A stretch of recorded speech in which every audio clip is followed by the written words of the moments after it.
ಸಭೆಗೆ ಬಂದಿದ್ದೆ. ಮತ್ತೆ ದೇವರ ಕೃಪೆಯಿಂದ ಇವತ್ತು ನಿಮ್ಮ ಮಧ್ಯದಲ್ಲಿ ಇರುವಂತೆ ದೇವರ ಅವಕಾಶ ಕೊಟ್ಟಿದ್ದಕ್ಕಾಗಿ ದೇವರಿಗೆ ಮಾಹಿತಿ ಸಲ್ಲಿಸ್ತೇನೆ. ಹಾಗೆ ನಮ್ಮ ಸಭಾಪಾಲಕರಾದಂಥ ಪಾಸ್ಟರ್ ರುಬೇನ್ ಅವರಿಗೂ, ಪಾಸ್ಟರ್ ಅವರಿಗೂ ಮತ್ತು ಮಕ್ಕಳಿಗೂ ಕೂಡ ನಿಮ್ಮೆಲ್ಲರಿಗೂ ಕೂಡ ಯೇಸು ಕ್ರಿಸ್ತನ ನಾಮದಲ್ಲಿ ವಂದಿಸ್ತೇನೆ. ಕರ್ತನಿಗೆ ಜೋರಾದ ಒಂದು ಚಪ್ಪಾಳೆ ಕೊಡೋಣ. ಹಲ್ಲೆಲೂಯಾ. ಕಳೆದ ಬಾರಿ ಬಂದಾಗ ನಾನು ದೇವರ ದಯೆ ಅನ್ನುವಂಥದ್ರ ಬಗ್ಗೆ ಮಾತಾಡಿದ್ದೆ. ಈ ಸಾರಿ ಕಾರಣಾಂತರಗಳಿಂದ ನಾನು ಇಲ್ಲಿಗೆ ಬರಬೇಕಾಯಿತು. ಬರುವಾಗ ನಾನು ಹೇಳಿದೆ, ಒಂದು ಭಾನುವಾರ ನಾನು ಇಲ್ಲೇ ಇರಬೇಕಾಗುತ್ತೆ ಪಾಸ್ಟರ್ ಅಂತ ಅನ್ವಾಗ ಪಾಸ್ಟರ್ ಹೇಳಿದ್ರು, ಒಂದು ಒಳ್ಳೆ ಸಂದೇಶವನ್ನು ಹೊತ್ಕೊಂಡು ಬಾಪ ಅಂತ. ಒಳ್ಳೆ ಸಂದೇಶವನ್ನು ಹೊತ್ಕೊಂಡು ಬಾ ಅಂತ ಅನ್ನಂತ ಪದ, ಆ ಒತ್ಕೊಂಡು ಅನ್ನುವಂಥದ್ದೇ ನನಗೆ ಇಷ್ಟ ಆಯ್ತು. ಅದಕ್ಕಾಗಿ ಒತ್ತುಕೊಳ್ಳುವಿಕೆ ಅನ್ನುವಂಥದ್ರ ಬಗ್ಗೆ ನಾನು ನಿಮ್ಮ ಹತ್ತಿರ ಮಾತಾಡ್ಲಿಕ್ಕೆ ಇಷ್ಟಪಡ್ತೇನೆ. ಇವತ್ತು ಒತ್ತುಕೊಳ್ಳುವಂಥದ್ದು ಅಂತಂದ್ರೆ ಯಾವುದೇ ವಸ್ತುನ ಒತ್ಕೊಂಡ್ರು ಕೂಡ, ಯಾವುದೇ ವಸ್ತುನ ಕೈಯಲ್ಲಿ ಹಿಡ್ಕೊಂಡ್ರು ಕೂಡ ಸ್ವಲ್ಪ ಹೊತ್ತಾದ್ಮೇಲೆ ಅದು ನಮಗೆ ಭಾರ ಆಗ್ಬಿಡುತ್ತೆ ಅಲ್ವಾ? ಯಾವುದೇ ವಸ್ತು, ಅದು ಸಣ್ಣದಾಗ್ಲಿ ದೊಡ್ಡದಾಗ್ಲಿ, ಕೈಯಲ್ಲಿ ಹಿಡ್ಕೊಂಡ ಮೊಬೈಲೇ ನಮಗೆ ಸ್ವಲ್ಪ ಹೊತ್ತು ಹಿಡ್ಕೊಂಡ ತಕ್ಷಣ ಅದು ಭಾರ ಆಗ್ಬಿಡುತ್ತೆ. ಭಾರ ಅನ್ನುವಂಥದ್ರ ಬಗ್ಗೆ ನಾನು ಇವತ್ತು ಮಾತಾಡ್ತೇನೆ. ಸ್ಪೀಕಿಂಗ್ ಅಬೌಟ್ ಬರ್ಡನ್, ಭಾರ. ಆ ಭಾರ ಅನ್ನುವಂಥ ವಿಷಯಕ್ಕೆ ನಾವು ಬಂದಾಗ, ಈ ಭಾರ ಅನ್ನುವಂಥದ್ದು ನಾನು ಈಗಾಗಲೇ ಹೇಳಿದ ರೀತಿಯಲ್ಲಿ, ನಾವು ಕೈಯಲ್ಲಿ ಹಿಡಿದಂತ ವಸ್ತು ನಮಗೆ ಭಾರ ಆಗುತ್ತೆ. ಮನಸ್ಸಿನಲ್ಲಿ ಆಲೋಚನೆ ಮಾಡುವಂತ ಆಲೋಚನೆಗಳು ನಮ್ಮ ಮೆದುಳಿಗೆ ಭಾರ ಆಗುತ್ತೆ. ಕೆಲವೊಂದು ಸಾರಿ ನಮ್ಮ ಜೀವಿತನೇ ನಮಗೆ ಭಾರ ಆಗ್ಬಿಡುತ್ತೆ. ಅದಕ್ಕೆ ಒತ್ತುಕೊಂಡು ಹೋಗುತ್ತಾ ಇದ್ರೆ ಕೈಯಲ್ಲಿರೋ ಸಣ್ಣ ಹಗುರ ವಸ್ತು ಆದ್ರೂ ಕೂಡ ಅದು ಭಾರ ಆಗ್ತಾ ಹೋಗುತ್ತೆ. ಭಾರವಿಲ್ಲದ ಮನುಷ್ಯನು ಜಗತ್ತಿನಲ್ಲಿ ಇಲ್ಲ. ಈ ಜಗತ್ತಿನಲ್ಲಿ ಇರುವ ಪ್ರತಿ ಮನುಷ್ಯನಿಗೆ ಒಂದೊಂದು ಭಾರ ಇದೆ, ಒಂದೊಂದು ಚಿಂತೆ ಇದೆ, ವ್ಯಸನ ಇದೆ, ಟೆನ್ಷನ್ಸ್ ಇದೆ. ಆದ್ದರಿಂದ ದೇವರು ಇಡೀ ಪ್ರಪಂಚಕ್ಕೆ ಒಂದು ದೊಡ್ಡ ಕರೆಯನ್ನು ಕೊಟ್ಟಿದ್ದಾನೆ. ಅದೇನೆಂದ್ರೆ ಮತ್ತಾಯನು ಬರೆದ ಸುವಾರ್ತೆ 11ನೇ ಅಧ್ಯಾಯ 28ನೇ ವಚನ. ಮತ್ತಾಯನು ಬರೆದ ಸುವಾರ್ತೆ 11ನೇ ಅಧ್ಯಾಯ 28ನೇ ವಚನ. ಬಹಳ ಸುಲಭವಾಗಿ, ಬಹಳ ಸರಳವಾಗಿ ನಾನು ವಾಕ್ಯ ಕಲಿಸ್ಕೊಡ್ತಾ ಇದ್ದೀನಿ. ನಾವೆಲ್ಲರೂ ಕೂಡ ಕಲಿತು ದೇವರ ನಾಮ ಮಹಿಮೆ ಪಡಿಸೋಣ. ಮತ್ತಾಯನು ಬರೆದ ಸುವಾರ್ತೆ 11ನೇ ಅಧ್ಯಾಯ 28ನೇ ವಚನ. ಎಲೆ ಕಷ್ಟಪಡುವವರೇ, ಹೊರೆ ಹೊತ್ತವರೇ, ನೀವೆಲ್ಲರೂ ನನ್ನ ಬಳಿಗೆ ಬನ್ನಿರಿ. ನೀವ್ ಏನಾದ್ರೂ ಕಷ್ಟ ಪಡ್ತಾ ಇರ್ರಿ, ನೀವ್ ಏನಾದ್ರೂ ಹೊರೆ ಹೊತ್ಕೊಂಡಿರ್ರಿ, ಏನೇ ಟೆನ್ಷನ್ಸ್ ಅಲ್ಲಿರ್ಲಿ, ಏನೇ ಬಾಧೆಯಲ್ಲಿರ್ಲಿ, ಏನ್ ಭಾರ ಹೊತ್ಕೊಂಡಿದ್ದೀರಲ್ಲ, ನೀವು ನನ್ನ ಬಳಿಗೆ ಬರ್ರಿ ಅಂತ ದೇವರು ಕರೀತಾ ಇದ್ದಾನೆ. ದೇವರಿಗೆ ಮಹಿಮೆಯಾಗ್ಲಿ. ಯಾವ ಭಾರ ಹೊತ್ತಂತ ಮನುಷ್ಯನನ್ನ ಒಬ್ರು ಯಾರು ಕರೆಯೋದಿಲ್ಲ, ಮಾತಾಡ್ಸೋದೇ ಇಲ್ಲ. ಭಾರ ಹೊತ್ತಂತ ವ್ಯಕ್ತಿಯನ್ನ ಅವನ್ ಹಂಗೆ ಹೋಗ್ಬಿಡ್ಲಪ್ಪ, ಅವನ್ ಹಾಗೆ ಇದ್ಬಿಡ್ಲಿ, ಬರೀ ಟೆನ್ಷನ್ಸ್ ಅಲ್ಲೇ ಇರ್ತಾನೆ, ಬರೀ ದುಡ್ಡಿನ ವಿಷಯನೇ ಮಾತಾಡ್ತಾನೆ, ಬರೀ ರೊಕ್ಕದ ವಿಷಯನೇ ಮಾತಾಡ್ತಾನೆ, ಆ ವ್ಯಕ್ತಿ ದ ಮ್ಯಾನ್ ಆಫ್ ಟೆನ್ಷನ್ಸ್ ಅಂತ ಹೇಳಿ ಆ ವ್ಯಕ್ತಿಯನ್ನ ದೂರ ಇಟ್ಬಿಡುತ್ತೆ ಲೋಕ. ಆದ್ರೆ ದೇವ್ರು ಹೇಳ್ತಾ ಇದ್ದಾನೆ, ನೀನ್ ಟೆನ್ಷನ್ಸ್ ಅಲ್ಲಿದ್ರೆ ಬೇರೆ ಯಾರು ನಿನ್ನನ್ನ ಬೇಡ ಅಂದ್ರು ಕೂಡ ನಾನು ನಿನ್ನನ್ನ ಕರಿತಾ ಇದ್ದೀನಿ, ನನ್ನ ಬಳಿಗೆ ಬಾ, ನನ್ನ ಬಳಿಗೆ ಬಾ. ಯಾವುದೇ ಭಾರ ಇರ್ಲಿ, ಯಾವುದೇ ಕಷ್ಟ ಇರ್ಲಿ, ಯಾವುದೇ ರೋಗ ಇರ್ಲಿ, ಯಾವುದೇ ಟೆನ್ಷನ್ಸ್ ಇರ್ಲಿ, ದೇವರ ಕರೆ ಇವತ್ತು ನಮ್ಮೆಲ್ಲರಿಗೆ ಬರ್ತಾ ಇದೆ. ಅದೇನೆಂದ್ರೆ, ಎಲೆ ಕಷ್ಟಪಡುವವರೇ, ಹೊರೆ ಹೊತ್ತವರೇ, ನೀವೆಲ್ಲರೂ ನನ್ನ ಬಳಿಗೆ ಬನ್ನಿರಿ. ಯಾರಾದ್ರೂ ಕಷ್ಟ ಇದೆ ಅಂದ್ರೆ ಕರೀತಾರ್ರಿ ನಮ್ಮನ್ನ? ಯಾರು ಕರೆಯೋದಿಲ್ಲ, ಯಾರು ಮಾತು ಕೂಡ ಆಡಿಸೋದಿಲ್ಲ. ಯಾಕಂದ್ರೆ ನಾವು ಕಷ್ಟದಲ್ಲಿದ್ದೀವಿ, ಯಾಕಂದ್ರೆ ನಾವು ಭಾರದಲ್ಲಿದ್ದೀವಿ, ಯಾಕಂದ್ರೆ ನಾವು ಟೆನ್ಷನ್ಸ್ ಅಲ್ಲಿದ್ದೀವಿ. ಯಾರು ಕೂಡ ನಮ್ಮನ್ನ ಮಾತಾಡಿಸೋದಿಲ್ಲ. ಆದರೆ ಕರ್ತನೊಬ್ಬನೇ ನಮ್ಮನ್ನ ಕರಿತಾ ಇದ್ದಾನೆ. ಸಾರ್ವತ್ರಿಕ ಕಾಲ್, ಇಟ್ಸ್ ಅನ್ ಯೂನಿವರ್ಸಲ್ ಕಾಲ್ ಅಂತ ಕರೀತಾರೆ. ಆ ಕಾಲೇ, ಎಲೆ ಕಷ್ಟಪಡುವವರೇ, ಹೊರೆ ಹೊತ್ತವರೇ, ನೀವೆಲ್ಲರೂ ನನ್ನ ಬಳಿಗೆ ಬನ್ನಿರಿ ಅಂತಂದ್ರೆ, ನಾನೇ ನಿಮ್ಮ ಭಾರವನ್ನ ಹೊರುತ್ತೇನೆ ಅಂತ ಅದರ ಅರ್ಥ. ಕೀರ್ತನೆಗಳ ಪುಸ್ತಕ 68ನೇ ಕೀರ್ತನೆ ಅದರ 19ನೇ ವಚನ ನೋಡ್ರಿ. ಕೀರ್ತನೆಗಳ ಪುಸ್ತಕ 68ನೇ ಕೀರ್ತನೆ ಅದರ 19ನೇ ವಚನ. ಕೀರ್ತನೆಗಳ ಪುಸ್ತಕ 68ನೇ ಕೀರ್ತನೆ. ಅನುದಿನವು ನಮ್ಮ ಭಾರವನ್ನು ಹೊರುವ ಕರ್ತನಿಗೆ ಸ್ತೋತ್ರವಾಗಲಿ. ಅನುದಿನವು, ಥ್ಯಾಂಕ್ ಯು ಬ್ರದರ್. ಅನುದಿನವು ನಮ್ಮ ತಂದೆಯಾದ ದೇವರು, ಆತನು ನಮ್ಮ ಭಾರವನ್ನು ಹೊರುವುದಕ್ಕೆ ಶಕ್ತನಾಗಿದ್ದಾನೆ. ಹೀಗೆ ಒಂದು ಸಾರಿ ಒಬ್ಬ ಸೇವಕರು ಈ ಭಾರತ ದೇಶಕ್ಕೆ ಬಂದು ಸೇವೆ ಮಾಡ್ತಾ ಇರ್ತಾರೆ. ಫ್ರಾನ್ಸ್ ದೇಶದ ಸೇವಕರು ಭಾರತ ದೇಶಕ್ಕೆ ಬಂದು ಸೇವೆ ಮಾಡ್ತಾ ಇದ್ರೆ, ಸೇವೆ ಮಾಡುವಾಗ ಎಲ್ಲಾ ಜನರು ಕೂಡ ಆತನಿಗೆ ವಿರೋಧವಾದ ಮಾತುಗಳನ್ನ ಹಾಡಿ, ವಿರೋಧವಾದ ಸಂಗತಿಗಳನ್ನ ಮಾಡಿ ಆತನಿಗೆ ಬಹಳ ನಿರುತ್ಸಾಹ ಆಗುತ್ತೆ. ನಿರುತ್ಸಾಹದ ಮದುವೆಯಲ್ಲಿ ಒಂದು ವಿಚಾರದಲ್ಲಿ ಒಂದು ಮದುವೆ ಆಗುತ್ತೆ. ಮದುವೆ ಆಗಿ ಒಂದು ಮಗು ಜನಿಸುತ್ತೆ. ಮಗು ಜನಿಸಿದ ತಕ್ಷಣ ಆಸ್ಪತ್ರೆಗೆ ಬಂದು ನೋಡಿದ್ರೆ ಮಗುಗೆ ಕಾಲಿಲ್ಲ, ಮಗುಗೆ ಕಾಲಿಲ್ಲದಂತ ಹ್ಯಾಂಡಿಕ್ಯಾಪ್ಟ್ ಆಗಿ ಮಗು ಜನಿಸ್ಬಿಡುತ್ತೆ. ಈತ ಬಂದಿರೋದು ಸೇವೆಗೆ ಫ್ರಾನ್ಸ್ ದೇಶದಿಂದ ಇಂಡಿಯಾಗೆ ಬಂದಂತ ಆ ಭಾರವನ್ನ ಬಂದಂತ ಈ ವ್ಯಕ್ತಿಗೆ ಮತ್ತೊಂದು ಭಾರ ರೆಡಿ ಆಗಿತ್ತು. ತನ್ನ ಮಗಳಿಗೆ ಕಾಲಿಲ್ಲ, ಹ್ಯಾಂಡಿಕ್ಯಾಪ್ಟ್ ಆಗ್ಬಿಟ್ಟಿದ್ದಾರೆ. ಹಾಗೆ ಕರ್ತನಲ್ಲಿ ಪ್ರಾರ್ಥನೆ ಮಾಡ್ತಾ ಮಾಡ್ತಾ ಹಾಗೆ ಸಾಕ್ತಾ ಇರ್ತಾರೆ. ಮಗಳು ದೊಡ್ಡವಳಾಗ್ತಾಳೆ. ಒಂದು ದಿನ ಪ್ರತಿ ದಿನ ಕೂಡ ರಾತ್ರಿ ಸೇವೆ ಮುಗಿಸ್ಕೊಂಡು ಬಂದು ಮಗಳಿಗೆ ಏನಾದ್ರೂ ಸ್ವಲ್ಪ ತಗೊಂಡು ಬರೋದು ಅಪ್ಪನಿಗೆ ಅಭ್ಯಾಸ. ಅವತ್ತು ಒಂದು ದಿನ ಮಗಳು ಅಪ್ಪನಿಗೋಸ್ಕರ ಮನೆಯಲ್ಲಿ ಕಾಯ್ತಾನೆ ಇದ್ದಾಳೆ. ನಮ್ಮಪ್ಪ ನನಗೇನಾದ್ರೂ ತರ್ಬೋದಾ, ನನಗೇನಾದ್ರೂ ಸಿಗ್ಬೋದಾ ಅಂತ ಕಾಯ್ತಾ ಇದ್ರೆ ಅಪ್ಪನಿಗೆ ಯಾರೋ ಒಬ್ರು ದೊಡ್ಡ ಒಂದು ಮೈಕ್ ಸೆಟ್ ಗಿಫ್ಟ್ ಕೊಟ್ಟಿರ್ತಾರೆ. ಮೇಲೆ ಚರ್ಚ್ ಇದೆ, ಆ ಚರ್ಚ್ಗೆ ನೀವು ಯೂಸ್ ಮಾಡ್ರಿ ಅಂತೇಳಿ ಮೈಕ್ ಸೆಟ್ ಗಿಫ್ಟ್ ಕೊಟ್ಟಿದ್ರೆ ಆ ಮೈಕ್ ಸೆಟ್ ಅನ್ನ ಹಾಗೆ ಸ್ವಲ್ಪ ಹೊತ್ಕೊಂಡು ಬರೋದನ್ನ ಮಗಳು ನೋಡ್ತಾಳೆ. ವೀಲ್ ಚೇರ್ ಅಲ್ಲಿ ಕೂತ್ಕೊಂಡು ಆ ಮಗಳು ನೋಡಿದ ತಕ್ಷಣ ಈ ಮಗಳು ಅನ್ಕೊಳ್ತಾಳೆ, ನಾನು ನಮ್ಮ ಅಪ್ಪನ ಭಾರನ ತಗೋಬೇಕು, ಅಪ್ಪ ಅದು ನನಗೆ ಕೊಡ್ತೀಯಾ ಅಂತ ಕೇಳ್ತಾಳೆ.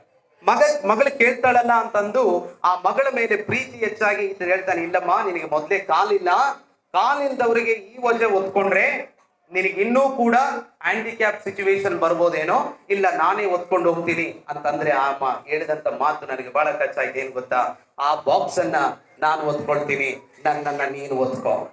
ಹಲ್ಲೆಲೂಯಾ. ಆ ಬಾಕ್ಸ್ ಅನ್ನ ನಾನು ಒತ್ಕೊಳ್ತೀನಿ, ನನ್ನನ್ನ ನೀನು ಒತ್ಕೋ. ಇವತ್ತು ದೇವರ ಸೇವೆಯಲ್ಲಿ, ಸೇವಕರ ಸೇವೆಯಲ್ಲಿ ಯಾವಾಗ ನೀವು ಅವರ ಸೇವೆಯನ್ನು ಒತ್ಕೊಳ್ತೀರೋ, ಆ ದೇವರ ಸೇವೆಯನ್ನ ನೀವು ಒತ್ಕೊಳ್ತೀರೋ, ನಿಮ್ಮನ್ನ ದೇವರು ಹೊರುವುದಕ್ಕೆ ಶಕ್ತನಾಗಿದ್ದಾನೆ. ಅದಕ್ಕೆ ದೇವರು ವಾಕ್ಯ ಹೇಳುತ್ತೆ, ದಿನವೂ ನಮ್ಮ ಕರ್ತನು ನಮ್ಮ ಭಾರವನ್ನ ಹೊರುವಾತನಾಗಿದ್ದಾನೆ. ಯಾವಾಗ ನೀನು ಹೊರುವುದಕ್ಕೆ ಸಿದ್ಧವಾದಾಗ, ಯಾವಾಗ ನೀನು ತಂದೆಯಾದವನ ಕೈಯಲ್ಲಿ ಏನಿದೆ, ಆತನ ಸೇವೆ ಅಂದ್ರೆ ಏನು ಅದನ್ನು ನಾನು ಹೋರಬಲ್ಲೆ ಎಂಬುದಾಗಿ ಆತನ ಬಳಿಗೆ ನೀನು ಬಂದಾಗ, ನೀನು ಆತನ ಸೇವೆ ಸಣ್ಣದಾಗಲಿ ದೊಡ್ಡದಾಗಲಿ ಅದನ್ನು ಒತ್ಕೊಂಡಾಗ ಚಿಂತೆ ಮಾಡಬೇಡ, ನಿನ್ನನ್ನ ದೇವರು ಒತ್ತುಕೊಂಡು ನಡೆಸುವುದಕ್ಕೆ ಆತನು ಸಾಮರ್ಥ್ಯವುಳ್ಳ ದೇವರಾಗಿದ್ದಾನೆ. ಅದಕ್ಕೆ ಮತ್ತಾಯನ ಬರೆದ ಸುವಾರ್ತೆ 6ನೇ ಅಧ್ಯಾಯ 11ನೇ ವಚನ ನೋಡ್ರಿ. ಮತ್ತಾಯನ ಬರೆದ ಸುವಾರ್ತೆ 6ನೇ ಅಧ್ಯಾಯ 11ನೇ ವಚನ. ನಮ್ಮ ಅನುದಿನದ ಆಹಾರವನ್ನು ಇವತ್ತು ದಯಪಾಲಿಸು ಅಂತೇಳಿ ಯೇಸು ಸ್ವಾಮಿ ಪ್ರಾರ್ಥನೆ ಕಲಿಸ್ಕೊಳ್ತಾ ಇದ್ದಾನೆ. ನಮಗೆ ಯಾವುದಪ್ಪ ಟೆನ್ಷನ್ಸ್ ಅಂದ್ರೆ ನಮ್ಮ ಊಟಕ್ಕಿಲ್ಲ, ನಮಗೆ ಬಟ್ಟೆ ಇಲ್ಲ, ನಮಗೆ ತಿಂಡಿ ಇಲ್ಲ, ಇದೇ ವಿಚಾರದಲ್ಲಿ ಇವತ್ತು ನಾವು ದೇವರ ಸೇವೆಯನ್ನ ಬಿಟ್ಬಿಡ್ತಾ ಇದೀವಿ, ದೇವರ ಸೇವೆಯ ಭಾರವನ್ನ ಬಿಟ್ಬಿಡ್ತಾ ಇದೀವಿ. ಅದಕ್ಕೆ ಈ ಪ್ರಾರ್ಥನೆಯಲ್ಲಿ ದೇವರು ಕಲಿಸ್ಕೊಡ್ತಾ ಇದ್ದಾನೆ, ನಿಮ್ಮ ಬಗ್ಗೆ ನೀವು ಚಿಂತೆ ಮಾಡಬೇಡ್ರಿ, ಅನುದಿನದ ಆಹಾರವನ್ನ ದೇವರು ಪರಲೋಕದಿಂದ ನಮಗೆ ದಯಪಾಲಿಸುವುದಕ್ಕೆ ಶಕ್ತನಾಗಿದ್ದಾನೆ.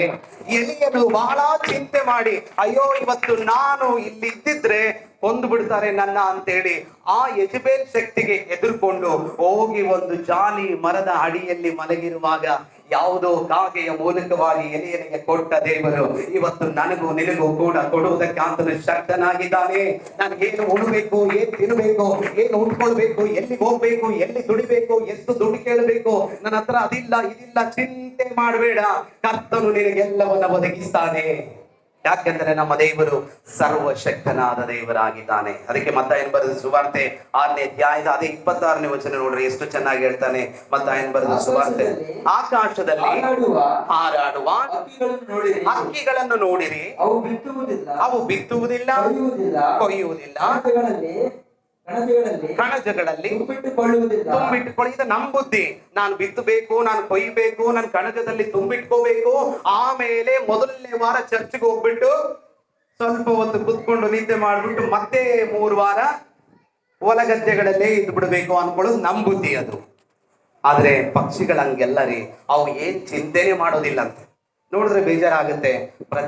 ನಾವು ಅನ್ಕೊಳ್ಳುವಂತ ಸಂಗತಿ ಏನಂದ್ರೆ, ಮೊದಲನೇ ವಾರ ಮಾತ್ರ ನಾನು ಚರ್ಚ್ಗೆ ಹೋಗ್ಬೇಕು, ಕರ್ತನ ಭೋಜನಕ್ಕೆ ಮಾತ್ರ ನಾನು ಚರ್ಚ್ಗೆ ಹೋಗ್ಬೇಕು, ಅಥವಾ ಯಾರಾದ್ರೂ ಗೆಸ್ಟ್ ಬಂದಾಗ ಮಾತ್ರ ನಾನು ಚರ್ಚ್ಗೆ ಹೋಗ್ಬೇಕು, ಯಾಕಂದ್ರೆ ನನಗೆ ಕೆಲಸ ಇದೆ, ನಾನು ಬಿತ್ತಿದ್ದೀನಿ, ನಾನು ಹತ್ತಿ ಹಾಕಿದ್ದೀನಿ, ನಾನು ಬೇಳೆ ಹಾಕಿದ್ದೀನಿ. ನಮ್ಮ ಕಡೆ ಎಲ್ಲ ಬೇಳೆ ಜಾಸ್ತಿ, ಅಲ್ಲಿ ಕೂಡ ಇದೇ ಪರಿಸ್ಥಿತಿ. ಏನಾದ್ರೂ ಸುಗ್ಗಿ ಕಾಲ ಬಂತು ಅಂದ್ರೆ ಚರ್ಚ್ ಎಲ್ಲ ಖಾಲಿ, ಕರ್ತನ ಭೋಜನ ಇತ್ತು ಅಂದ್ರೆ ಫುಲ್.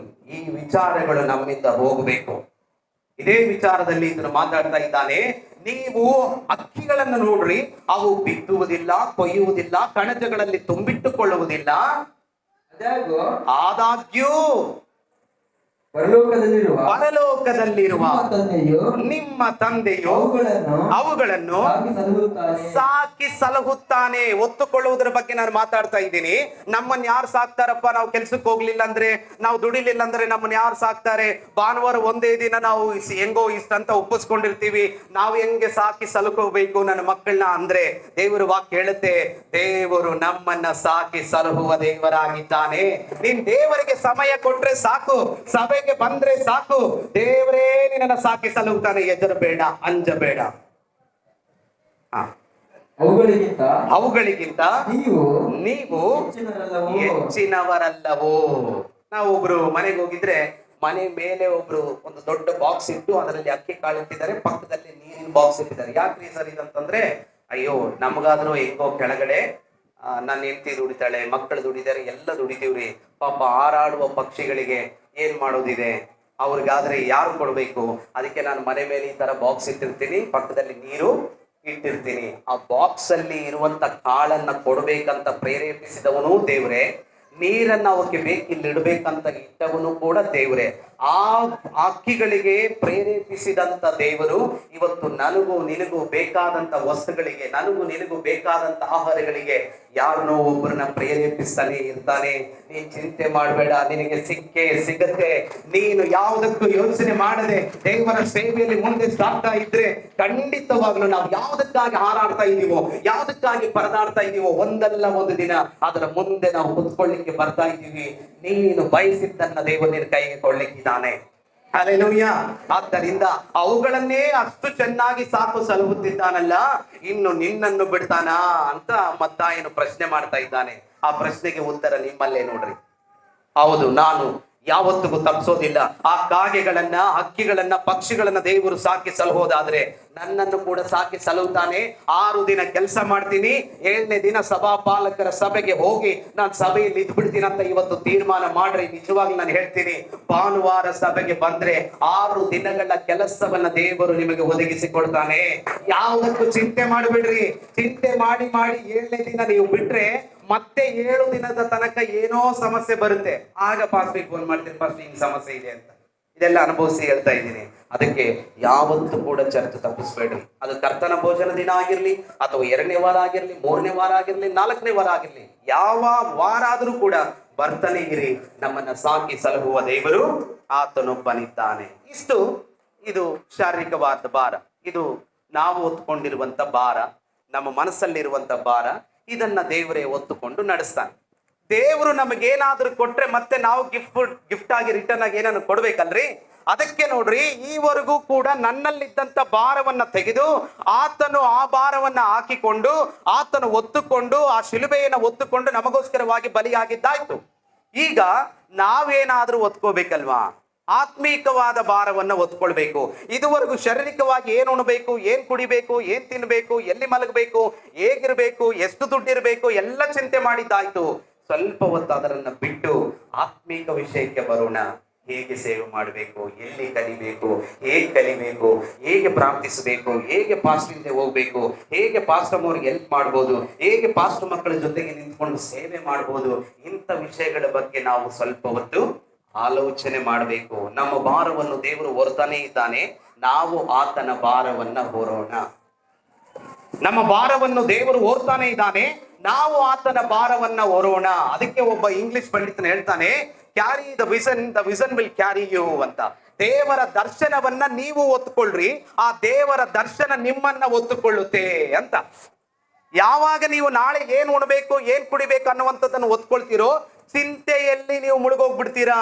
ನಾಳೆ ಯಾವ ಊರಿಗೆ ಹೋಗ್ಬೋದು ನಾನು ಪಾಸ್ಟರ್ ಹಿಂದೆ, ನಾಳೆ ಯಾವ ಹಾಡು ಹೇಳ್ಬೋದು ನಾನು ಅಂತೇಳಿ ನೀವು ದೇವರ ಸೇವೆ ಬಗ್ಗೆ ಚಿಂತೆ ಮಾಡಿದ್ರೆ ದೇವರು ನಿಮ್ಮ ಬಗ್ಗೆ ಚಿಂತಿಸುವ ಆತನಾಗಿದ್ದಾನೆ. ಅದಕ್ಕೆ ನೋಡ್ರಿ, carry the vision will carry you. ಮತ್ತಾಯನು ಬರೆದ ಸುವಾರ್ತೆ 11ನೇ ಅಧ್ಯಾಯ 29ನೇ ವಚನ. ಮತ್ತಾಯನು ಬರೆದ ಸುವಾರ್ತೆ 11ನೇ ಅಧ್ಯಾಯ 29ನೇ ವಚನ. ನಾನು ಸಾತ್ವಿಕನು, ದೀನ ಮನಸ್ಸುಳ್ಳವನು ಆಗಿರುವುದರಿಂದ ನನ್ನ ನೊಗವನ್ನು ನಿಮ್ಮ ಮೇಲೆ ತೆಗೆದುಕೊಂಡು ಕಲಿತುಕೊಳ್ಳಿರಿ. ಈ ಲೋಕದ ಭಾರವನ್ನ ಸ್ವಲ್ಪ ಬದಿಗಿಡ್ರಿ, ನನ್ನ ನೊಗವನ್ನ ಕಲಿತುಕೊಳ್ಳ್ರಿ, ನನ್ನ ನೊಗವನ್ನ ಹೊತ್ತುಕೊಳ್ಳ್ರಿ ಅಂತ ದೇವರು ಹೇಳ್ತಾ ಇದ್ದಾನೆ. ಆ ನೊಗ ಅಂದ್ರೆ ಬೇರೆ ಏನು ಇಲ್ಲ ರೀ, ದೇವರ ಸೇವೆ.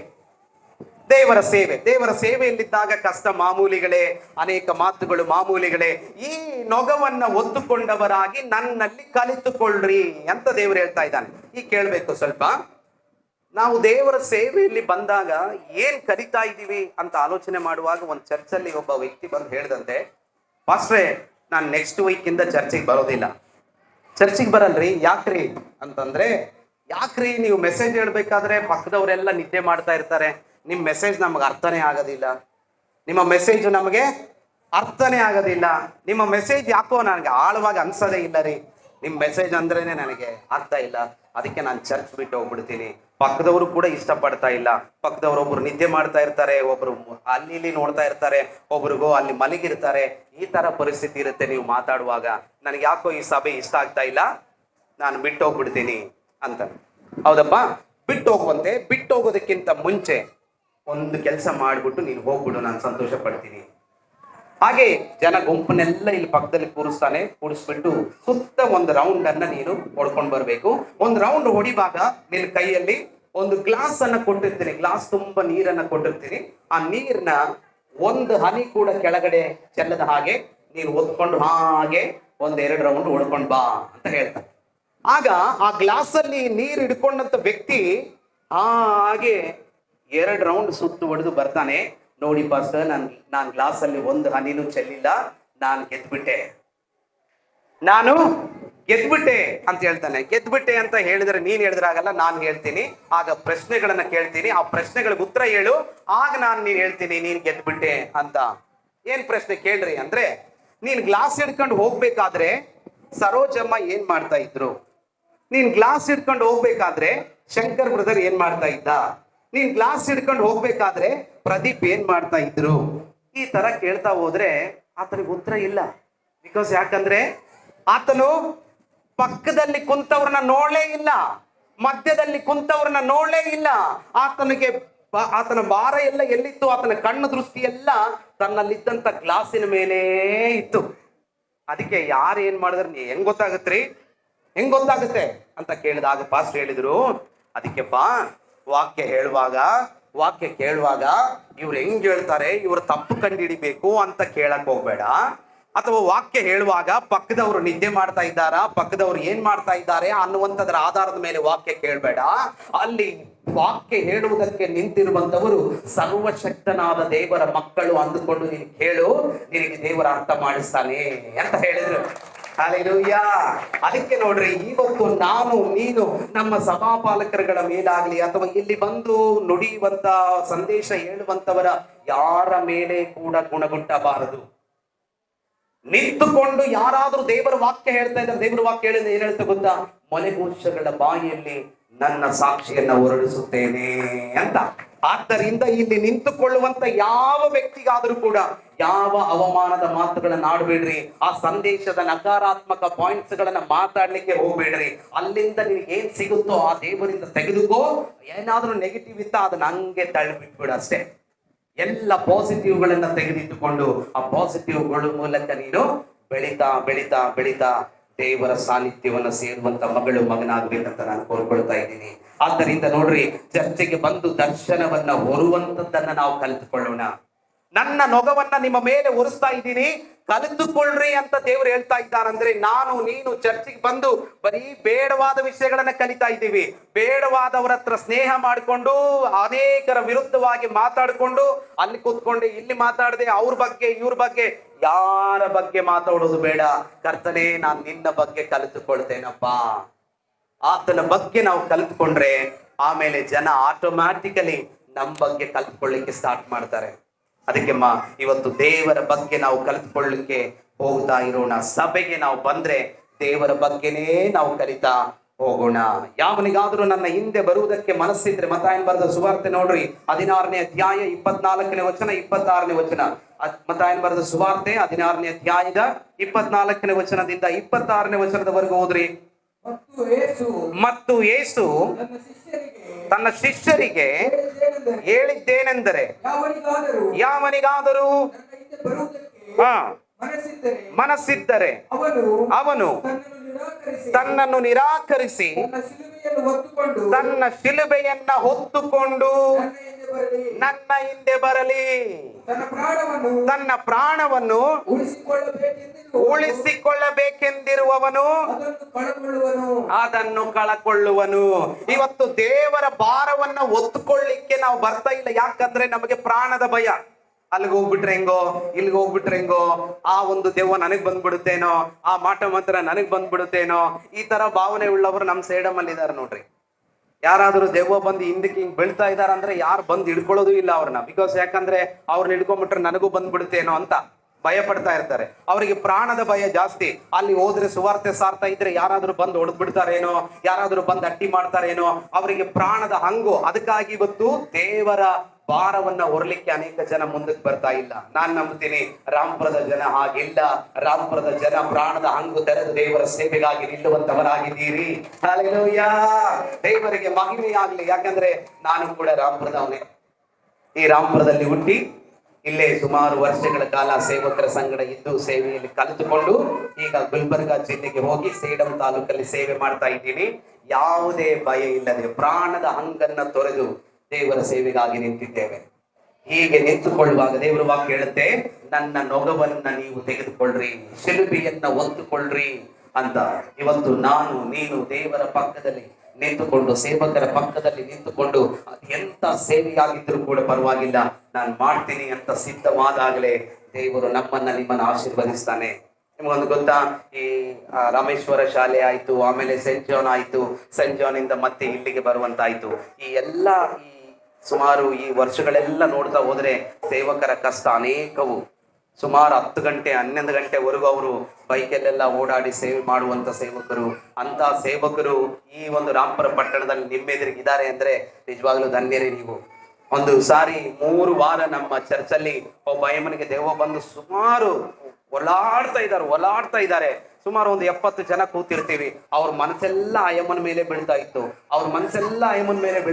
ನಾನು ಯೋಚನೆ ಮಾಡಿದೆ, ನಾವು ರಾಮಪುರದಲ್ಲಿ ಯಾವ ರೀತಿಯಾಗಿ ಮಾಡ್ತಾ ಇದ್ವಿ, ದೆವ್ವಗಳನ್ನ ಪಾಸ್ಟ್ ಯಾವ ರೀತಿಯಾಗಿ ಓಡಿಸ್ತಾ ಇದ್ರು, ಇದೆಲ್ಲ ಆಲೋಚನೆ ಮಾಡಿಕೊಂಡು ಪ್ರಾರ್ಥನೆ ಮಾಡಿಸ್ಕೊಂಡು ಪಾಸ್ಟಿಗೆ ಒಂದು ಮಾತು ಹೇಳೋಣ ಅಂತ ಹೇಳಿ ಫೋನ್ ಮಾಡಿ ಅವರಿಗೆ ಪ್ರೇಯರ್ ಮಾಡಕ್ ಹೇಳಿದೆ.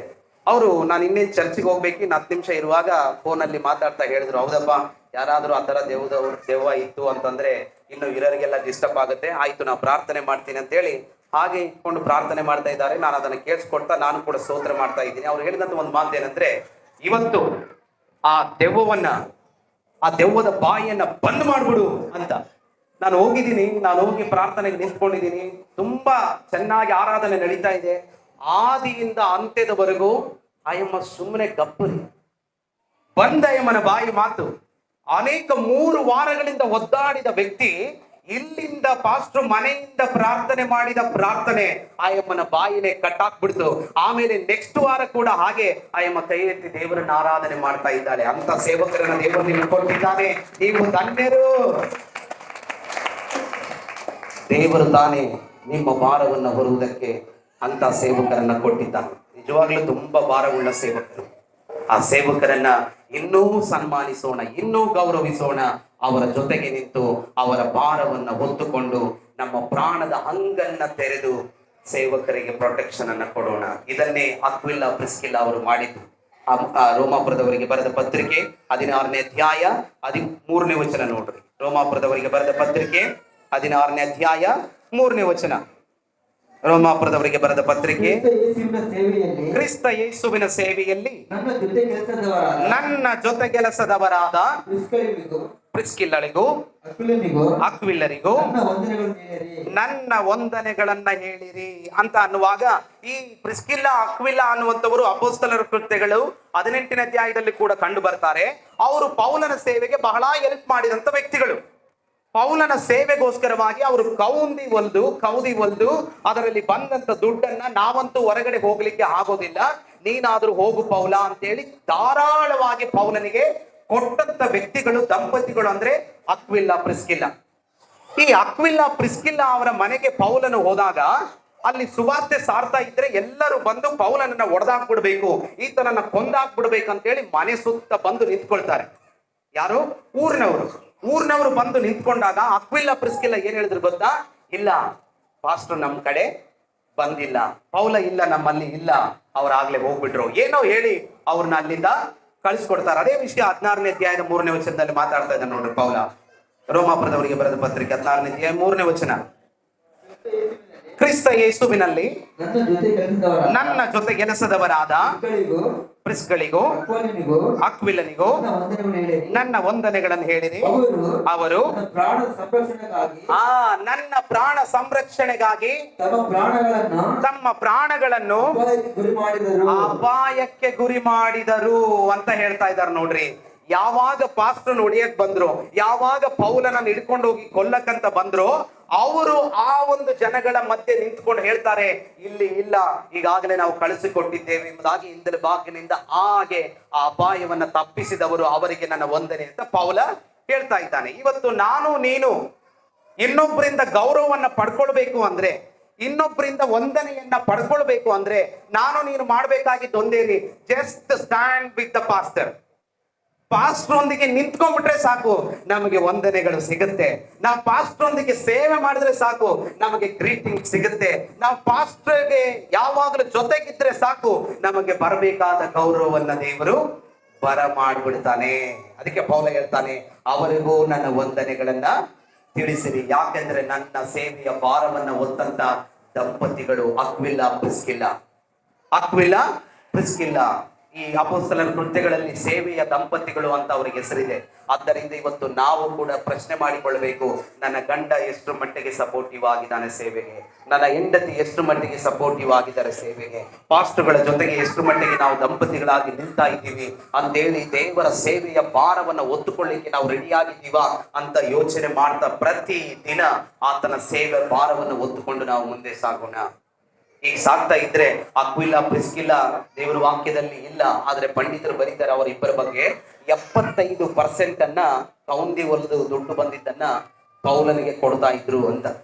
75% ಸೇವೆಗೆ ಕೊಟ್ಟು 25% ಮಾತ್ರ ಅವ್ರು ಯೂಸ್ ಮಾಡ್ತಾ ಇದ್ರು ದೈನಂದಿನ ಜೀವಿತದ ಕುಟುಂಬದ ಅವಶ್ಯಕತೆಗಳಿಗೋಸ್ಕರ.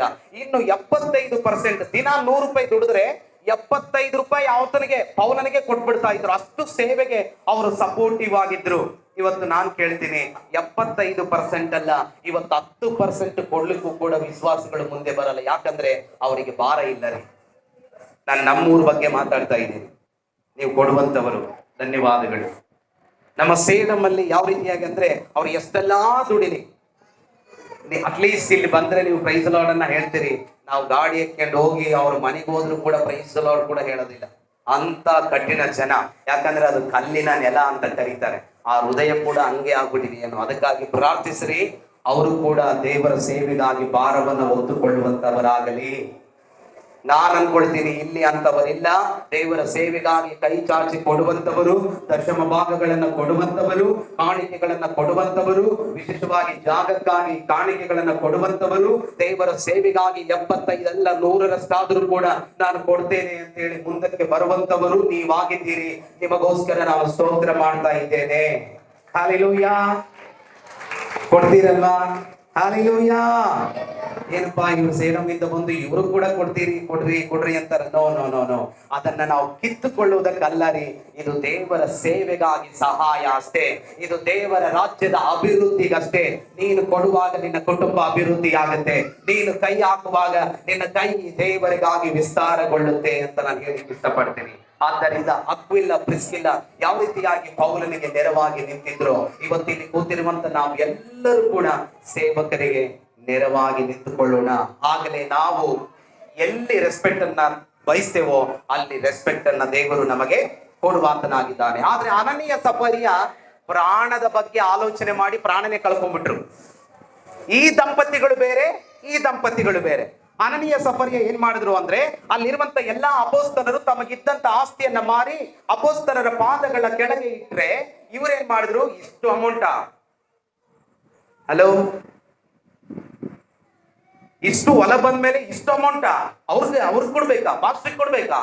ಬೇಡ, ನಂದು ಹೋಗಿರೋದು 4 ಎಕರೆ, ಅದರಲ್ಲಿ 2 ಎಕರೆ ಬಚ್ಚಿಟ್ಕೊಂಡ್ಬಿಡೋಣ, 2 ಎಕರೆ ದುಡ್ಡು ಮಾತ್ರ ನಾನು ಕೊಟ್ಬಿಡೋಣ ಅನ್ಕೊಂಡು ಬಂದು ಪೇತ್ರನ ಕಾಲಿನ ಬಳಿಗೆ ಅಮೌಂಟ್ ಅನ್ನ ಇಟ್ರು.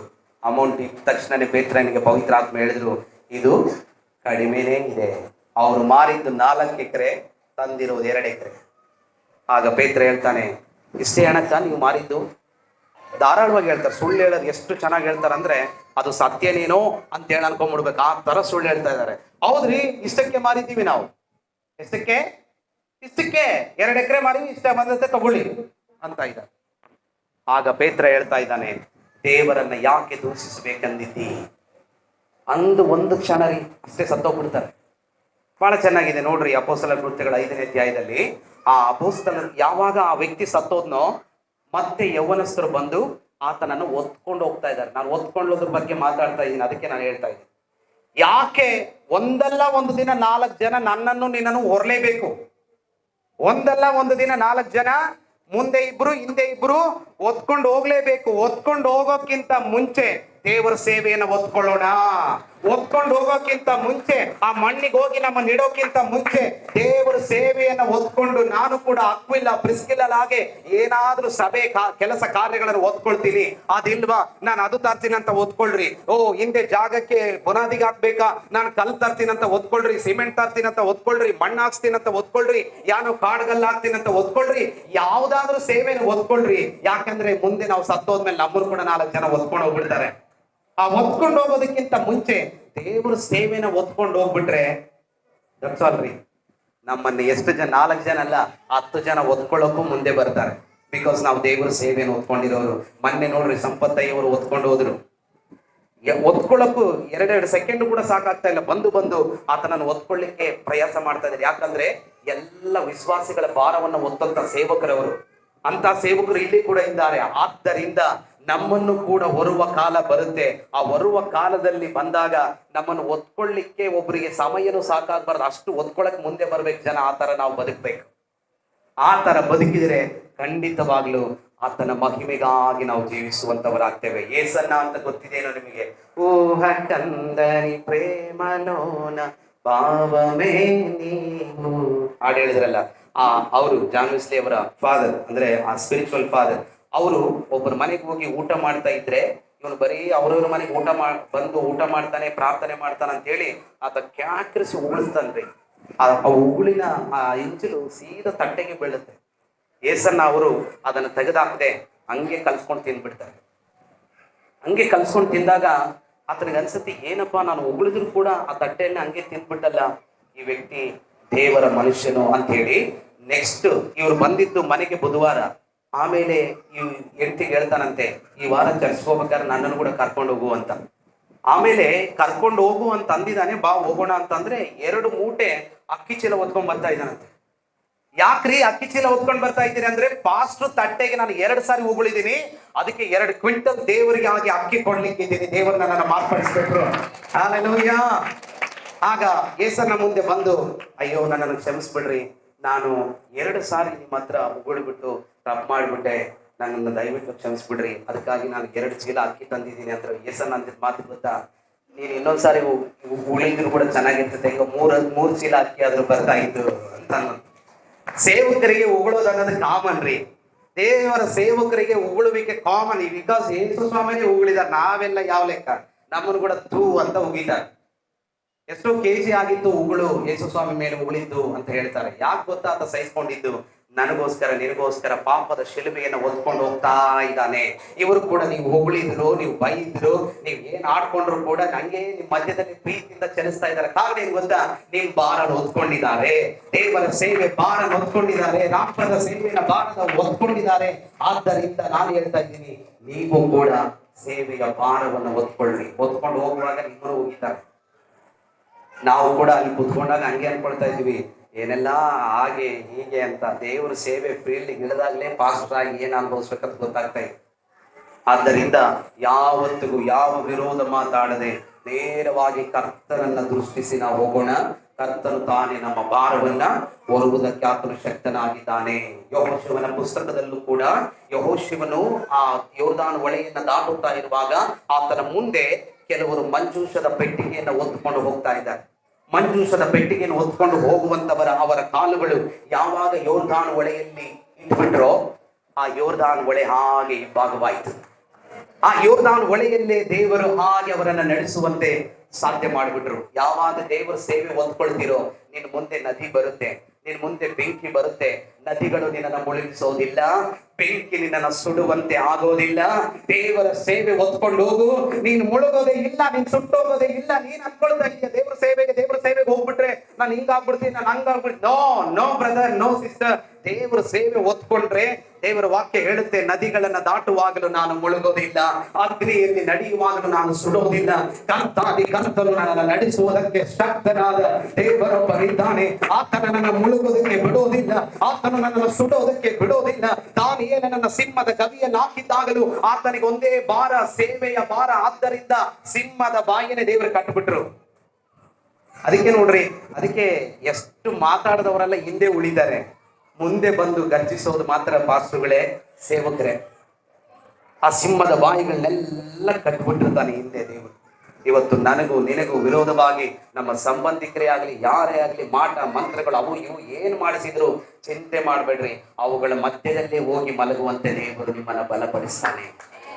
ಅವುಗಳ ಮಧ್ಯದಲ್ಲೇ ನಿಮ್ಮನ್ನ ಶ್ರೇಷ್ಠ ವ್ಯಕ್ತಿಗಳನ್ನಾಗಿ ಇಡ್ಲಿಕ್ಕೆ ಆತನ ಬಲಪಡಿಸ್ತಾನೆ. ಆ ಬೆಂಕಿ ಕೆಂಡ ಉರಿತಾ ಇದೆ, ಉರಿಯುವಂತ ಕೆಂಡದಲ್ಲೇ 2ರಷ್ಟು ಮಾಡ್ರಿ, ಇನ್ನು 3ರಷ್ಟು ಮಾಡ್ರಿ ಅಂತ ಅಂದಾಗಲೂ ಕೂಡ ಶದ್ರಕ್, ಮೇಷಕ್, ಅಬೇದ್ನೆಗೋ ಅವರು ಆಯ್ತು ನಾವು ಸತ್ರು ಪರವಾಗಿಲ್ಲ, ನಾವು ಹೋಗ್ತೀವಿ, ಆದ್ರೆ ನಿನ್ನ ಮಾತು ಮಾತ್ರ ಕೇಳೋದಿಲ್ಲ ಅಂತೇಳಿ ಅವರು ಅಗ್ನಿಗೆ ಹೋದಾಗ ಆ 3ನೇ ವ್ಯಕ್ತಿಗಳ ಮಧ್ಯದಲ್ಲಿ ದೇವರು 4ನೇಯವನಾಗಿ ಬಂದು ಅವರನ್ನ ಸಂರಕ್ಷಿಸಿ ಬಿಟ್ರು. ಏನಂದ್ರೆ ಕಾರಣ ಇಷ್ಟೇ, ಅವರು ದೇವರ ದರ್ಶನವನ್ನು ಹೊತ್ತುಕೊಂಡ ವ್ಯಕ್ತಿಗಳಾಗಿದ್ದರು. ಇವತ್ತು ನಾನು ನೀನು ದೇವರ ದರ್ಶನವನ್ನು ಹೊತ್ತುಕೊಳ್ಳೋಣ, ದೇವರ ಸೇವೆಗಾಗಿ ನಿಂತುಕೊಳ್ಳೋಣ, ಸೇವಕರ ಜೊತೆಗಿದ್ದು ಪ್ರೋತ್ಸಾಹ ಮಾಡೋಣ. ಖಂಡಿತವಾಗ್ಲೂ ಅದು ನದಿಗಳಂತ ಕಷ್ಟ ಆಗಿರ್ಲಿ, ಆ ಅಗ್ನಿಯಂತ ಅನೇಕ ಸಂಕಷ್ಟಗಳಾಗಿರ್ಲಿ, ಇವುಗಳ ಮಧ್ಯದಲ್ಲಿ ದೇವರು ನಮ್ಮನ್ನು ನಡೆಸಿ ಬಲಪಡಿಸಿ ನಮ್ಮನ್ನು ಸಂರಕ್ಷಿಸುವುದಕ್ಕೆ ಆತನು ಶಕ್ತನಾಗಿದ್ದಾನೆ. ದೇವರ ವಾಕ್ಯಗಳ ಮೂಲಕ ನಿಮ್ಮನ್ನು ಆಶೀರ್ವದಿಸಲಿ. ಮುಂದಿನ ಸಮಯವನ್ನ ಸೇವಕರಿಗೆ ನಾನು ಕೊಡ್ತಾ ಇದ್ದೀನಿ. ಕರ್ತನಿಗೆ ಮಹಿಮೆ.